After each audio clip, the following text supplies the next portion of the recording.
শিরোনাম মেক্রোনির ঘরের খবর। ফ্রান্সের প্রেসিডেন্ট মেক্রোন, গলায় টাই, চোখে চশমা, মুখে গম্ভীর ভাব। একটা দেশে যা হওয়ার সব ঠিকঠাকই হইতেছিল, কিন্তু সমস্যা হইল বউয়ের সাথে ভুলে গিয়া রাষ্ট্রপতির ভান করছিল।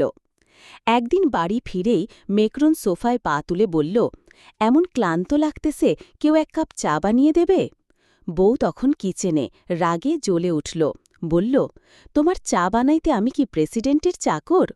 মেক্রোন বলল, আমি তো প্রেসিডেন্ট। ব্যাস, এইটাই ছিল তার জীবনের সবচেয়ে ভুল উত্তর। বউ তখন প্রথমে একখান বালিশ ছুঁড়ে মারল, তারপর একঘাত চপ্পল দিল। মেক্রোন তখন খালি বলতেছে, আমি শান্তি চাই, শান্তি চাই।